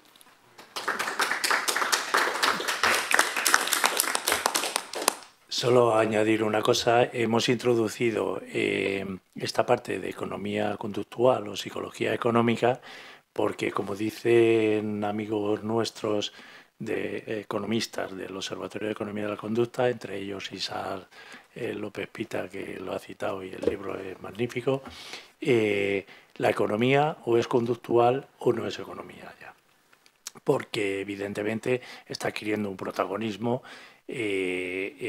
que lo ha tenido históricamente, desde principios de siglo hay contribuciones de la psicología a la economía, lo que pasa es que se han desarrollado por vías distintas y en estos momentos, cuando ya hemos abierto el capítulo de economía en el ámbito senior, pues ahora lo que tenemos que hacer, que yo creo que todavía no está suficientemente trabajado, es integrar lo que aporta la psicología económica, todo lo que hemos contado aquí, con precisamente lo que es la economía senior. Elma Bernardo San Pedro es compañera también del grupo de Psicología y Economía, compañera muy activa y además de psicóloga es periodista, con lo cual además de sus aportaciones en cualquiera de las actividades que hacemos en el grupo como psicóloga y como psicóloga o economista, siempre se brinda también a participar en su faceta de periodista para enriquecer presentaciones como la de hoy. Y ahora ya sí te dejo para que presentes a Benigno y continuéis. Muy buenas tardes. Bueno, hoy es un gran día. Es un gran día porque vamos a tener el gusto de escuchar a Benigno Lacorte, que es una de las voces más influyentes que tenemos en el ámbito de la economía silvestre en nuestro país. Benigno es actualmente profesor en la Universidad Europea de Madrid y es director del Encuentro de Economía Senior, que es un foro de referencia que analiza el impacto del envejecimiento en nuestras sociedades, además desde un punto de vista económico, social y de innovación. Lo bueno de Benigno es que su mirada combina datos, tendencias y realmente una comprensión profunda del envejecimiento y también de cómo debería adaptarse el entorno para acompañar esa transformación con inteligencia y sobre todo con respeto. Muy buenas tardes, bienvenido. ¿Nos puedes decir un poco por qué poner en marcha este encuentro de economía senior que ya va por la 8ª edición? La edición, sí. Lo primero, una voz maravillosa, si uno se siente envuelto por la voz, por la presentadora y por el entorno. Muchas gracias a todos por mostrar esta sensibilidad también, ¿no? Que desde las ciencias sociales se esté analizando una cosa que tú me preguntabas por la motivación del encuentro. No os podéis ni imaginar lo que me costó poner esto en marcha hace 10 años. Porque ibas hablando y hablando y hablando con la gente, intentando movilizar y nadie lo veía. Hablaba Elena de la psicología económica y de los sesgos. Pues había el sesgo, creo yo, no sé si lo estoy definiendo bien, de no hacer nada. No está ocurriendo nada. Y lo que está ocurriendo es algo enorme, de dimensiones enormes y sobre todo de características, en mi opinión, diferentes. Es nuevo en la historia de la humanidad lo que está ocurriendo. Entonces, me ha encantado la presentación de Adrián de la economía es una ciencia social. Es decir, estudiamos con ojos científicos, con espíritu científico, cómo se comporta la sociedad. Podemos hacerlo desde el punto de vista de la sociología, de los comportamientos personales. Aquí vamos a ver las transacciones económicas, cómo nos organizamos los humanos. Y aquí se ha hablado, y expresaré algunas opiniones en las que estoy más de acuerdo, menos de acuerdo. Yo aquí creo que es un foro de discusión abierta, ¿no? Para que cada uno exprese lo que considera de algo que es absolutamente novedoso. Y yo lo que veo es que la sociedad es lo que se transforma. Y sin embargo a veces tendemos a opinar o analizar pensando que la sociedad no se ha transformado. Y me explico. Me puedes interrumpir, que tampoco quiero hacer un monólogo, pero... Pero cuéntanos, ¿por qué se transforma? Pues fijaos, siglo XX. Al principio del siglo XX la esperanza de vida era de unos 40 años, las mujeres tenían en promedio 5 hijos por hembra. Era la forma más o menos de mantener la sociedad activa porque la tasa de mortalidad infantil era altísima, casi el 40% de la población no llegaba a los 20 años. Se produce la revolución industrial, se produce la revolución energética, se produce la revolución del transporte, entran las vacunas, entra la medicina, entra la farmacia y a pesar de alguna guerra mundial de por medio, después de 200.000 años de evolución, concretamente el Homo sapiens, para tener una edad promedio de una esperanza de vida de 40 años, en menos de un siglo se duplica. ¿Cómo nos habíamos estructurado socialmente? Básicamente en 3 etapas. Una etapa de juventud, más o menos para formarse, una etapa adulta para reproducirse, trabajar, generar riqueza, y luego lo que se ha venido a denominar la teoría de la desvinculación. Uno ya no puede más físicamente y a partir de los 60 y 60 y pico años se le da una pensión económica, un sistema de salud relativamente robusto, algunas prestaciones sociales hasta que muere. Y la esperanza de vida cuando se alcanzaba los 60 años era entre 6 y 9 años. Todos recordamos a nuestra generación anterior que se jubilaban y se morían. Eso ha cambiado radicalmente. Absolutamente. Por diversos motivos. Particularmente en España, que la esperanza de vida se prolonga mucho. Es enorme. Con un índice de natalidad muy bajo. No hay reemplazo. Luego ese modelo de finales del siglo XX basado en unas pensiones económicas calculadas con una tasa de reemplazo que no se está produciendo, los políticos con esa filosofía o ese pensamiento económico tratan de reproducir ahora con esas fórmulas un modelo de éxito de finales del siglo XX, que lo es. pero ya no funciona. Ya no hay suficiente gente joven. Esto sí que tengo que decirlo, por lo menos desde el punto de vista de gerontología, se ha descartado la clasificación etaria. Ya es una clasificación funcional. Se puede ser muy mayor con 40 años, se puede ser muy joven con 80 años. De hecho, hay ya evidencia científica y estudios muy numerosos en Estados Unidos que le han preguntado a una enorme cantidad de población mayor de 70 años si se sienten ancianos, y más del 75% de los mayores de 75 años se sienten jóvenes. Eso hay que tener en consideración. Mientras que a los jóvenes están fijando la edad de la vejez en los 50 años. ¿Qué ocurre? El pacto social que había a finales del siglo XX, decía, oye, en algún momento yo recuperaré vía pensiones o vía algún tipo de ingreso, y mientras tanto estoy contribuyendo para que mis mayores tengan esas capacidades económicas. Ahora mismo ya empezamos a ver las primeras tensiones. Jóvenes en precario que dicen, ¿cómo voy a aportar yo, que no llego a fin de mes, recursos para una generación mayor que suben sus pensiones al ritmo del IPC, cuando a mí ni tan siquiera me van a llegar? Entonces, claro, cuando estamos intentando y se estamos diciendo, oye, ¿qué hacer? Nuch o todo lo que se ha explicado aquí, eso es para una sociedad que es del presente, pero no del futuro.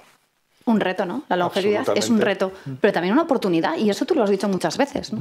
Pues, ¿por qué? ¿Por qué una oportunidad? Os voy a poner un ejemplo así familiar. Todos los que estamos aquí tenemos una formación y habla de esa extensión de la vida, ¿no? Pues con 18, 19 años nos hemos preparado para estudiar. Toda la sociedad nos ha arropado para estudiar. Toda la sociedad ha tenido paciencia para que estudiemos.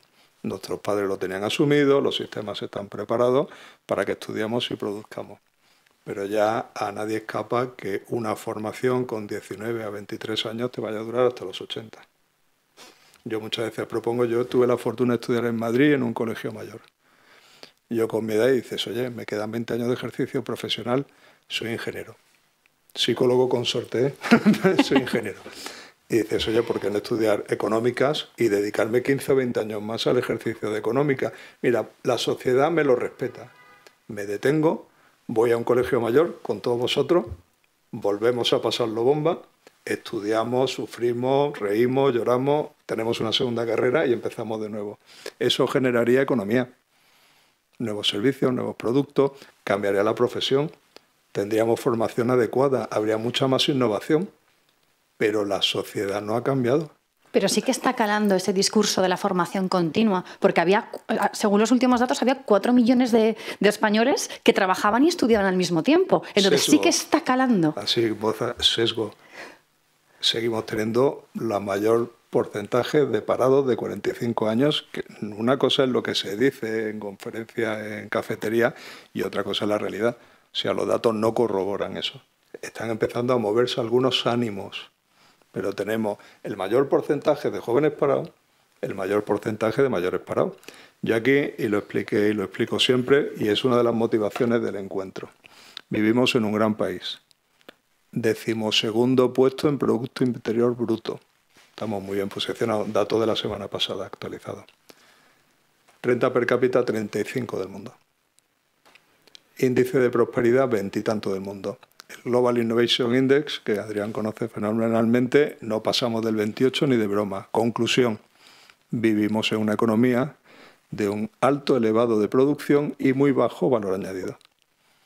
Claro, si es bajo valor añadido, servicios, esfuerzo físico, transporte, lógicamente las personas mayores sobran en ese modelo económico. No pueden rendir físicamente a largo plazo. Las labores intelectuales sí, curiosamente o no curiosamente, todos los países avanzados del mundo, sus poblaciones de más de 70 años siguen trabajando.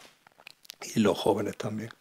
Los reemplazan unos a otros. Hay actividad para todos, y cuando hay mucha riqueza, se puede repartir la riqueza y tener, pues como le pasa a los noruegos, un plan de pensiones envidiable.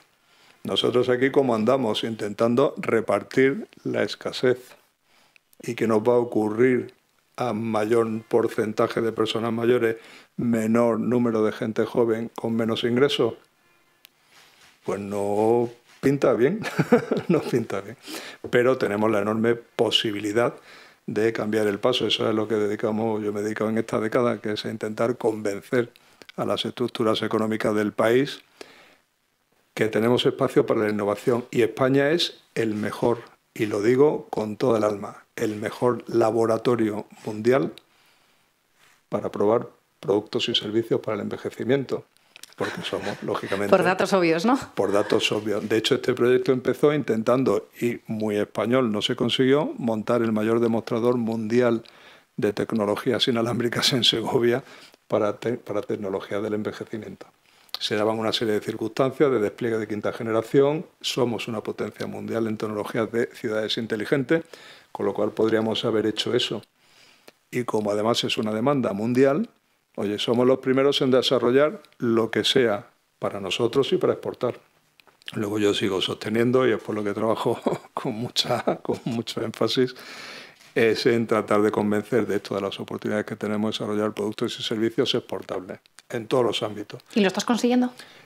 Empiezo a notar, después de 10 años, que hay sensibilidad y que hay inversiones. Pongo un ejemplo. Cosas de satisfacción personal. Cuando se empezó este proyecto del parque tecnológico, que no se pudo hacer, algunas de esas personas involucradas en la política han tenido cargo de responsabilidad en el Ministerio de Industria, han invertido en empresas que hoy por hoy son estrellas en este ámbito. Empresas que ofrecen servicios para mayores, han invertido capital público y están funcionando muy bien. Luego, si eso es una satisfacción personal, claramente era una predicción que ahora lo vemos materializado. Son empresas que, basándose en tecnología, ofrecen productos y servicios para personas mayores. Personas mayores que en ese análisis etario han cambiado por funcionalidad. Ahora lo estamos dividiendo en personas, empiezas con alguna dificultad física, luego pasas por algún achaque, luego empiezas a tener problemas con las actividades instrumentales de la vida diaria, luego ya empiezas a tener problemas con las actividades básicas de la vida diaria, se denomina así en gerontología, y no tiene por qué ocurrir a la misma edad.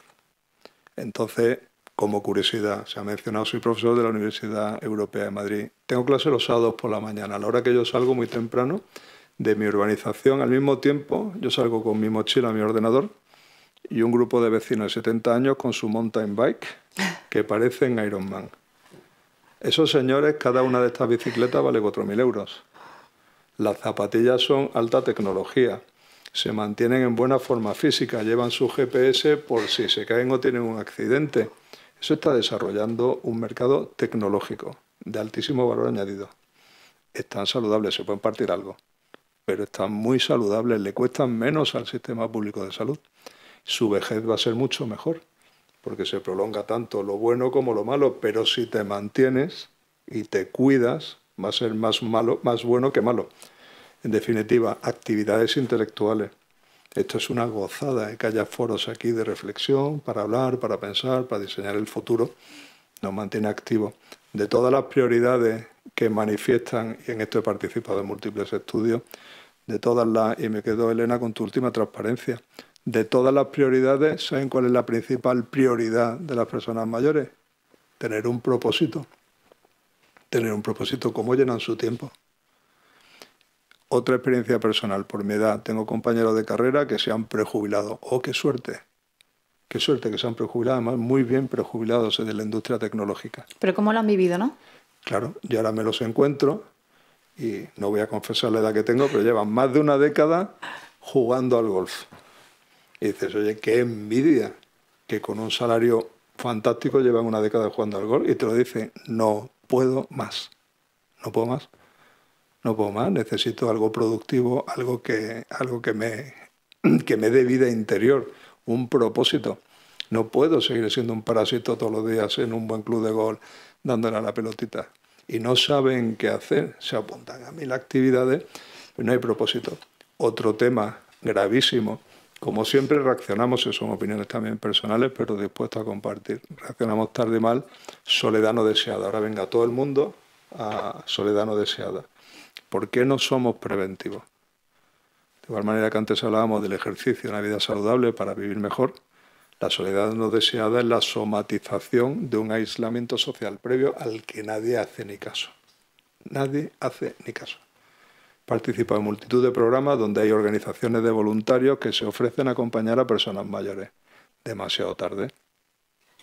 Las personas mayores no van con un letrero diciendo estoy solo, necesito ayuda. Esas personas ya no tienen retorno. Es más, a una persona mayor, deprimida, que ha pasado por una viudez, una enfermedad que le impide salir de casa, un deterioro en el que ya no tiene esperanza de ningún tipo, le pones un sábado por la tarde 2 jovenzuelos adolescentes y lo mismo se tira por la terraza. Es que no es una cuestión de voluntarismo. Es una cuestión de que socialmente, y a eso es donde yo me refiero con los cambios, la familia ha cambiado. Tenemos menos hijos, muchos más perros que no nos van a cuidar. La familia se está desintegrando. Ya nadie, yo por lo menos no puedo garantizar, y espero que tampoco sea así, que mis hijos me cuiden a mí. Antes estaba asumido. Ahora cuando se habla de... ¿Ese es el pacto de cuidados? Perdón, que yo me estoy enrollando un montón. También Yo creo que a todos nos está gustando muchísimo, ¿no? Pero ¿ese es el pacto de cuidados? Ha desaparecido el pacto de cuidados. ¿Pero qué es? Cuéntanos qué Pues es el pacto de cuidados. Pues lo tengo que reconocer además en mis propias carnes y con mi hermana, que es psicóloga. Cuando nuestros padres que viven, están muy mayores y se conservan razonablemente bien, viven en Córdoba, nosotros en Madrid, y yo el heroísmo de mi hermana, que ha dejado una excedencia de 1 año para irse a cuidarlos y a ver cómo nos los traíamos a Madrid, pero la que da el paso es ella. O sea, es una cuestión muy femenina, recae en la mujer. Ese pacto de cuidado social recae mayoritariamente en la mujer, es la que carga con el peso del cuidado en la actualidad. Y eso va a dejar de ocurrir. Entonces, normalmente es un pacto muy femenino que tiene una parte pública de unos fondos que veremos a ver. Hay una parte social que recae en las mujeres, que ya han dicho hasta que hemos llegado. Y eso requiere un planteamiento muy serio, muy serio. Aquí hablamos, ¿qué está ocurriendo en Japón?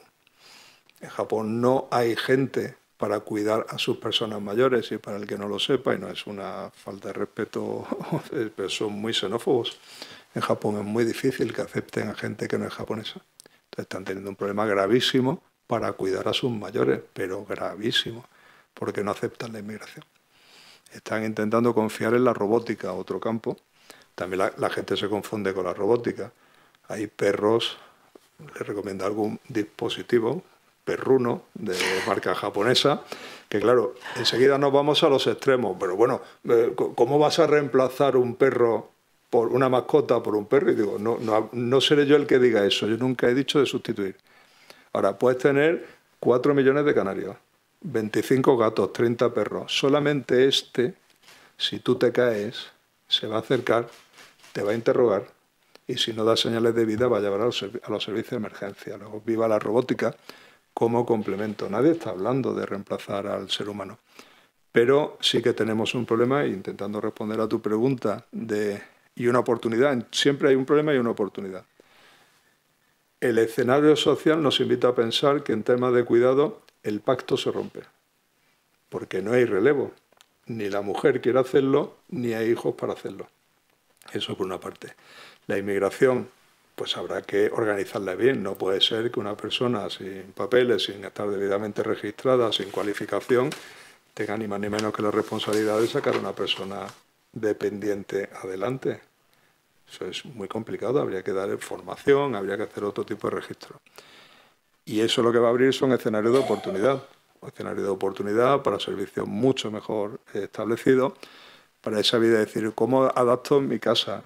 Eso de cómo adapto en mi casa solo ocurre en España, que nos queremos quedar aquí en mi casa.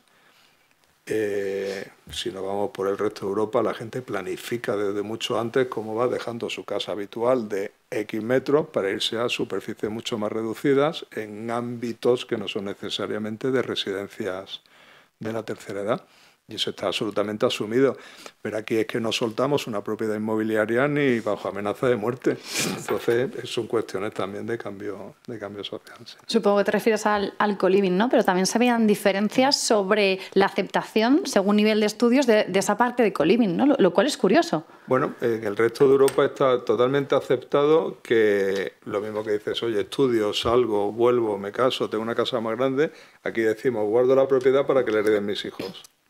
En el resto de Europa ningún hijo espera esa propiedad. Ya cada uno se organiza y ese patrimonio que ha hecho el propietario legítimo lo empieza a administrar en la última época de su vida. Y aparecen múltiples opciones. Co-living, co-housing, residencia o un apartamento más pequeño. ¿de acuerdo? Porque no tienen mayores necesidades y un montón de servicios disponibles, y ya solamente en fases muy terminales es cuando uno ya recurre a una institucionalización completa. Esto abre un abanico tremendo de opciones muy innovadores. Aquí de nuevo nos quedamos con el co-living y co-housing. Yo conocí una iniciativa en Dinamarca, solo he conocido esa, ¿eh? No es una propiedad, es un título de uso de un edificio súper bien organizado, que las habitaciones no tienen cocina, sí tienen baño, no tienen cuarto, digamos, de trabajo. Eso está en zonas comunes. Y tú, cuando alquilas o tienes este título de pseudopropiedad, puedes ir cambiando de sitio en función de tu movilidad. Pues cuando tienes absoluta movilidad puedes estar en plantas más altas, a medida que va disminuyendo vas cambiando, vas bajando. Y luego tiene una cosa que me llamó mucho la atención: es un contrato en el que tú te comprometes a que al menos 3 veces por semana haces comida en los comedores comunes. No tiene que ser 3 días de comida completa, tiene que ser que 3 desayunos, 3 almuerzos, 3 cenas lo hagas allí. ¿Por qué? Para que te controlen. Para que te controlen. ¿Por qué no hay zona de trabajo en tu casa? Para que vayas a las zonas comunes. Y evites la soledad, ¿no? Exactamente. Y hay zonas de guardería divertidísimas donde muchos familiares, incluso vecinos, dejan a los niños en la guardería, y también están los mayores.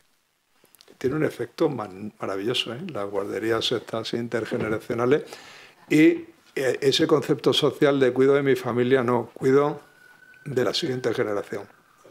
Y no tienen por qué ser familiares consanguíneos, simplemente decir, oye, los mayores, ¿y cómo ven los niños eso? Con absoluta naturalidad. Se están criando en estar conviviendo con los mayores con absoluta naturalidad. No son necesariamente sus abuelos. Entonces eso crea unos lazos. Todo esto es experimentación, cambios sociales. Estamos, y vuelvo al inicio, ¿no?, de la charla, estamos al principio hablando de cómo estamos programados socialmente, que es la ciencia social, es lo que estudiamos, y hacia dónde vamos o hacia dónde podemos ir. Porque yo creo que es importante fomentar el respeto intergeneracional en la medida en que no va a haber niños suficientes para tantos abuelos, pero es importante que los niños sepan que las personas mayores son respetables, ¿no? Y además aparece el propósito, ¿no?, de las propias personas mayores, que es de lo que hablábamos antes, ¿no? Como se cierra el círculo. Las relaciones de los mayores con los pequeños son divertidísimas. Es algo que hay que fomentar. Hablabas antes de oportunidades, ¿no? Sí que se ha tratado aquí el tema económico. Claro, ¿qué oportunidades hay respecto a ese comportamiento económico que tenemos con los mayores? Pues mira, oportunidades. Farma. Dices, oye, pues toda la industria farmacéutica, que no se nos olvide que durante la pandemia aquí no se hacía paracetamol, ¿vale? Entonces, si tenemos una población demandante pluripatológica y crónica, ¿por qué no estamos desarrollando una industria farmacológica nacional de primer nivel? Si somos el primer campo de experimentación, ¿no? Oye, ¿qué sueldos cobran los farmacéuticos que se dedican a la investigación? Altísimos. Aquí venga bares, pero no veo poner laboratorios farmacéuticos. Oye, ¿cómo se controlan las enfermedades? ¿Por qué no se hace más telemedicina en casa? Ese sueño de estar en casa bien cuidado, se disminuirían las listas, la atención primaria, la congestión, se haría una medicina preventiva, saldría más económico, la gente, los famosos PREMS y PROMS médicos estarían mucho más satisfechos. Industria farmacéutica. Industria de transporte, esto es un sueño personal. También en la pandemia, cuando las personas mayores no toman el sol, su nivel de vitamina D se resiente. Y se producen desequilibrios, se caen, en fin, tiene consecuencias muy graves para ellos y para el sistema. Egoístamente, una rotura de cadera es un dineral para el sistema público. Es que necesitamos que tomen mucho el sol. Se ha puesto muy de moda, yo era muy escéptico, pero la verdad que es una gozada lo de buenos carriles bici en ciudades llanas. Yo he vivido durante años en Sevilla, una ciudad calurosa, pero ha sido un exitazo. Yo pensé que no, pero una maravilla. Da gusto pasear por aquí, también aquí la Ronda. ¿Y por qué no hacer un circuito Yayo con vehículos autónomos? Yo sí del eco se me va la mano, pero hacer vehículos seguros, autónomos para pasear a personas mayores. A pasear, los monta que se paseen. El vehículo no necesita ni conductor. Paseíto al aire, al sol, y será que no tenemos cosas por ver. Se puede domotizar, se puede aplicar ciencia de tecnología de ciudades inteligentes a parques y zonas de paseo. Se puede contabilizar las personas que entran, se puede contabilizar las personas que salen. Si falta uno es porque se ha quedado dentro. O sea, se puede circular con toda seguridad, que si alguien se ha quedado dentro se puede ir a rescatar, se pueden geoposicionar. Hablamos de transformar las ciudades, hablamos de transformar el sistema farmacéutico, el sistema médico, la alimentación, la nutrición, hasta el infinito. Si lo que han cambiado ha sido es que cuando había muchos niños, pues había muchos productos lácteos, y ahora, para el que no lo sepa, que me imagino que lo sabe casi todo, o lo intuís, hace 3 años en Japón ya por primera vez se vendieron más pañales para mayores que para niños. Se invirtió la demanda. Luego, pues ya veis, si hay cosas que cosas para pensar, para hacer, para entretenerse. Yo, por la formación me parece un campo de desarrollo maravilloso. ¿Os cuento una anécdota? Sí. ¿Los tienes deseosos? Tengo un caso divertidísimo. Yo creo que Adrián lo va a conocer. Como ya tenía 3 carreras, y en todas con notas formidables, y ha tenido unos expedientes maravillosos. Al final de su carrera profesional se jubila y dice, Derecho, ahora quiero hacer Derecho. Y le dicen, pues nada, tiene usted la Universidad de Personas Mayores. Y dice, ¿cómo? No, yo quiero en la Autónoma. Dice, no, pero Autónoma no, porque en la Autónoma se necesita, hay una nota de corte. Y dice, yo en mí, hay que remontarse a cuando se llamaba Preu, hoy se llama Pau, tengo a mi hija pequeña, pobrecita mía, con la Pau liada, en aquel momento era el Preu. Este hombre era de 9,99. Y dice, oiga, yo con un 9,99 como que no entro a la universidad. Dice, no, es que ahora sobre 14. Y claro, con la nota de 9 usted no pasa el corte. Y dice, hombre, pero habrá alguna proporcionalidad. No está previsto, porque para eso está la Universidad de Mayores. Volvemos a esas barreras, a esos egos, a esas barreras. Hablamos de la accesibilidad, pues esto es un problema de accesibilidad de una persona mayor en pleno estado consciente de sus facultades para estudiar. Y que puede enriquecer a sus propios compañeros. Está ejerciendo. Pero bueno, continúo un poco. Se empeñó, lo voy a llevar al Encuentro de Economía Senior, se empeñó en conseguirlo y lo ha conseguido. El Ministerio de Educación le ha permitido hacer un baremo de tal manera que con esa nota entra en la Autónoma. Que a nadie le extrañe, número 1 de su promoción. Ha sido elegido por todos los alumnos para dar el discurso de graduación. Ya se aportaba entonces, claro. Pero esto es formidable, ¿no? Que con 70 años no se tenga uno que resignar a ver si relleno mi tiempo, sino, oye, es que yo quiero estudiar en las mismas... Es que ese es el mensaje para mí clave. En las mismas condiciones que una persona joven, y si hay que ejercer, se ejerce. Pero fijaos cómo está el sistema. ¿Quiere cobrar? No, porque pierde la pensión. ¿Puede ejercer? No, no le dejaban entrar a la universidad. Hablamos de accesibilidades físicas, oiga. Es que la sociedad ha cambiado.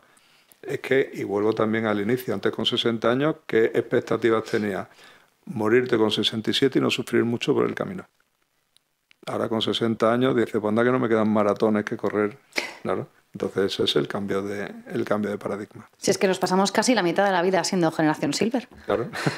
Sí, curioso, ¿verdad? Sí, porque antes la Organización Mundial de la Salud ha cambiado muchas veces su baremo. Antes se ponía una edad, eso está descartado. Luego se decía que 15 años por debajo de la esperanza de vida.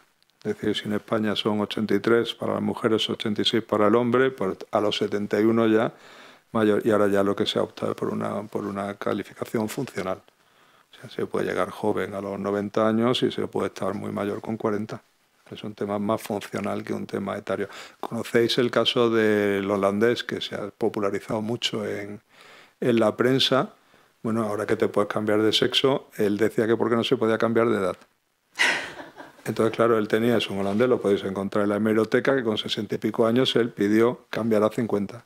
Porque dice, me están poniendo trabajos para conseguir trabajo, me están poniendo problemas para conseguir empleo porque tengo 65 años cuando yo no tengo 65 años, yo me siento con 60. Y sin operarse. Con lo cual ningún coste para el sistema público. Pero bueno, eso van a aparecer este tipo de movimientos, este tipo de sensaciones, y es bueno que ocurra. Es bueno que tengamos propósito, es bueno que tengamos energía, es bueno que deseemos seguir viviendo porque vale la pena, ¿no? no quisiera yo despedir esta entrevista sin preguntarte por el mercado laboral. ¿Es fácil o es posible la convivencia entre generaciones? Pensé que me iba a preguntar por mi edad, pero no, esto es fácil, es fácil. ¿La de la edad es más difícil? Es indispensable porque es que tiene que ocurrir de forma natural. Volvemos a los sesgos de que si una persona mayor vale más, sabe más de tecnología, sabe menos de tecnología. No es por nada, yo soy ingeniero, tengo una edad y sigo metido a tope en temas de tecnología, que no tiene que ver una cosa con otra. Se ha hecho muy mal. Yo esto es que culpo mucho a la clase empresarial española, que llevamos unos años que han arreglado cuentas de resultados despidiendo gente a mansalva. No hay derecho, no hay derecho. Eso es lo fácil. Decir, oye, y eso es mirar a corto plazo. Si uno mira incluso las leyes concursales en el norte de Europa, la protección que se hace para sacar un negocio o una parte del negocio adelante es un trabajo ímprobo que hace. Aquí no, aquí es muy difícil sacar una empresa adelante. Esa valoración del trabajo senior, pero claro, yo trabajo en el sector aeroespacial. En el sector aeroespacial, cuando tú ves a la gente en ciertos lugares, ves gente muy mayor. Claro, porque llevan 40 años haciendo aviones que no se caen. Ese conocimiento no se transfiere en 5 minutos. Ese conocimiento no sale de una universidad, eso hay que formarlo.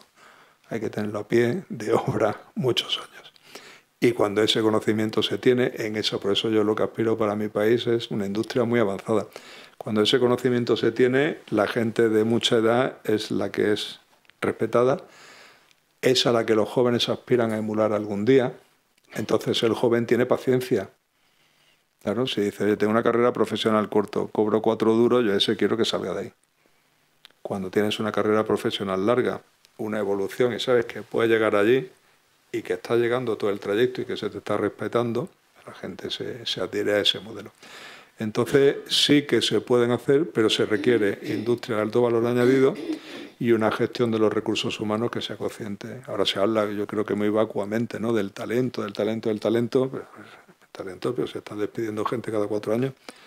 Talento es decir, tengo una misión empresarial, tengo unos productos y servicios en la cabeza, quiero crecer, quiero expandirme internacionalmente y necesito gente formada, gente adherida a la empresa, gente que se vaya dando el turno de generación en generación.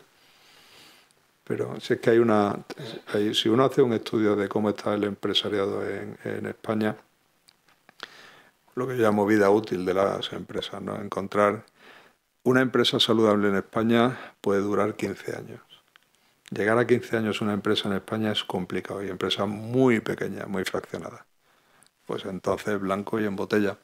Si vamos a trabajar a partir de los 20, queremos trabajar hasta los 70, si vamos a estar 50 años en el mercado laboral, ¿cómo lo vamos a conseguir en empresas que tienen vida útiles de 15 y sufriendo? Cambiando de mala manera, pegando saltos, incómodo, complicado. Pues es que no solo es que el trabajador se forme, que necesitamos un tejido industrial que piense de otra manera, ¿no? Eso es lo que yo echo de menos en España en estos momentos. Bueno, entramos en tiempo de descuento de la entrevista. Yo solo quiero un titular, al final somos así los periodistas, ¿no? ¿Ves con optimismo el futuro con esto? El que más. Por eso empecé hace 10 años, el que más. Tenemos una oportunidad de oro en España de ser los líderes mundiales de esta cuestión. Tenemos la materia prima, tenemos un gran país, todavía tenemos una tradición de respeto familiar, de respeto social, es decir, tenemos las mejores, no me cabe duda, las mejores condiciones del mundo para desarrollar una estrategia de productos y servicios para mayores, pero no me cabe ninguna duda. Pues un buen final, con optimismo. Muchísimas gracias por estar aquí con nosotros y a por otros 8 o 10 o 15 años más de encuentro. Lo que sea. Muchas gracias. Gracias. Agradecer muchísimo a Benigno su intervención, a Elma, por supuesto, su entrevista y a todos los asistentes y a todos los que posteriormente vean la grabación. Yo solamente he comentado suficiente, creo.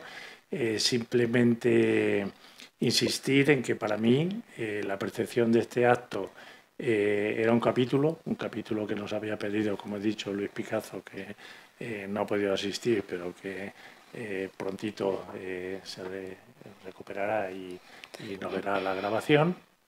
Y para mí era un capítulo. Según hemos ido preparándolo y hemos visto que había más participantes, pensé que podíamos hacer una serie, es decir, con esto podemos seguir Foro Veteranía, Colegio, Junta de Gobierno, otros grupos que veo que hay de cuidados de mayores, de tal, por supuesto nuestro grupo de Psicología y Economía. Tenemos que darle una pensada y efectivamente de este capítulo posiblemente sea una serie y conjuntamente con otras instituciones o otros grupos externos como puede ser el Foro de Economía Senior, pues a lo mejor hasta conseguimos tener varias temporadas. Ellos llevan 10 años ya con esto, pues nosotros pasamos de capítulo a serie y vamos a ver si somos capaces de conseguir varias temporadas. Ya está. A ver, a mí me ha gustado muchísimo. Quiero felicitar a los que lo habéis trabajado y a los que participáis por la estructura del acto. O sea, ha sido justo en el tiempo, muy estructurado, con unos contenidos muy bien secuenciados, motivante, con un gran conocimiento tanto de la psicología como de la economía, como de la edad, y nos ha llenado de ilusión. O sea, esta unión con el foro es el principio de una gran amistad. Muchas gracias. Una gran amistad. Además, me ha gustado muchísimo lo que has hablado últimamente de lo del propósito, porque efectivamente tiene que estar todo basado en valores y eso es fundamental. O sea, no se puede esperar a ser uno ya de 50 o de 60 o de 70 o de 80 para decir vamos a ver para que no esté solo. Y eso hay que prepararlo antes y para eso hace falta valor. O sea, valor en el sentido moral y en el sentido de valentía, ¿no? Empezar pronto y sin miedo a hacer cosas para que luego revierta, porque es cierto que hay más sensibilidad, pero hay que lograr más actividad estructurada. A lo mejor con esta gran amistad que estamos iniciando hoy aquí, una serie, pues sería muy interesante hacerlo. A mí me ha gustado muchísimo y muchas gracias a todos los participantes y a los asistentes. A las. Muchas gracias. Un periodista me preguntó una vez que con eso de cuándo empieza la vejez, a qué edad. Yo le había explicado ya previamente el tema funcional, no funcional, la Organización Mundial de la Salud, y dije, mire, la vejez empieza a los 0 años. Empieza a los 0 años porque en el nuevo paradigma, dicen los genetistas, que los niños que están naciendo ahora, con una probabilidad altísima, más del 50%, superará los 100 años de edad, la estructura de contenidos que tenemos ahora del siglo XX no da, no entretiene. Las estructuras familiares no sostienen. Entonces dice, no, ya cuando llega mayor, si eso no, desde joven. De hecho, los problemas, y lo está diciendo muy bien, los problemas de soledad, de aislamiento social empiezan de joven. De igual manera que habrá que empezar a prepararse, pues mi plan de pensiones desde joven, cómo van a ser mis casas desde joven.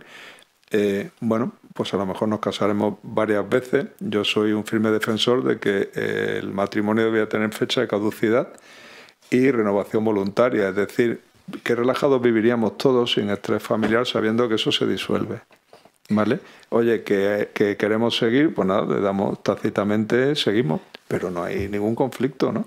Porque claro, mira, si leéis los libros de Harari, el filósofo israelí, que son muy divertidos, ¿no? Dice, oye, me encontré con un compañero de clase, ¿no? Ya que hace 200 años que no nos veíamos. Claro. Dice, ¿cuántos hijos tienes? 200. Y me casé 30 veces, bien. Pues la edad tiene eso. La edad tiene eso. Entonces, hay que pensar todo lo que te va a ocurrir de la edad desde joven. Mi casa, no sé qué, no sé qué. Y mis posibles situaciones de lagunas de contactos sociales que van a ocurrir. Entonces, el problema de soledad no deseada, yo vuelvo a insistir, que está mal estructurado. Porque dicen, cuando ya ocurre, a ver si nos ocupamos de eso. No es que empieza, pero además que empieza a los 0 años. Estamos viendo casos de bullying en los colegios de niños que tienen. Eso hay que, y es un tema social, que lo mismo que ahora hay mucha movilización contra el bullying, con no sé qué, pues que hay que movilizarse. Tenemos que ser socialmente receptivos, ser amables, que se está perdiendo, ser educados, que se está perdiendo, ser respetuosos con los demás, eso está perdido. Está perdido, y en la medida en que recuperemos esa conciencia social, pues la gente será más respetada, se sentirá más acompañada. Habrá casos que sean complicados, pero yo estoy convencido, por lo menos en la educación en la que yo fui educado de niño, y cómo salías a la calle y saludabas a los mayores y le dejabas pasar y no sé qué, pues que se está perdiendo. Se está perdiendo. Y empieza a los 0 años. Llevas toda la razón, ¿eh? Llevas toda la razón. Yo solamente comentar un poco a tu planteamiento que en el colegio hace 2 años se hizo un ciclo importante con varios actos sobre el tema de suicidio, y el siguiente año, el año pasado, pues abarcó un año, no sé si natural, el tema era soledad no deseada. Y lo comento porque yo creo que lo que ha faltado precisamente es la interacción esta entre soledad no deseada, economía, senior. Porque efectivamente el tratamiento que se hizo, yo asistí a varios eventos programados por el colegio, y el tratamiento que se hacía era mucho más genérico, y efectivamente incluso las consecuencias, no solamente las causas se generan en cualquier ciclo vital, y muchas veces las consecuencias son más llamativas y más dramáticas también en otros sectores de edad que no solamente este. Yo creo que, y aprovecho ya para los que sois psicólogos, estéis colegiados o no, pero si no estáis colegiados y no mira a nadie, pues lo intentéis. Yo creo que la participación, sobre todo por el futuro que vemos y que abrimos a partir de hoy, la participación en los grupos que hemos comentado, a ti no te van a dejar participar en el de veteranía por mucho que quieras, pero en el de psicología económica estáis invitados todos a participar, porque yo creo que hay muchos temas que, bueno, que somos 15... somos casi 30 miembros en estos momentos. Hemos hecho una publicación, aprovecho para hablar de mi libro, hemos hecho una publicación de psicología económica que yo creo que desde el campo de la psicología puedo decir que es única, está disponible, es gratuita, hay como 15 artículos de distintos aspectos de psicología económica en el ámbito de las organizaciones, pero también salud, educación, etcétera, y la hemos escrito prácticamente entre miembros del grupo de trabajo. Alguna colaboración externa de personas que nos ayudan y que trabajan con nosotros.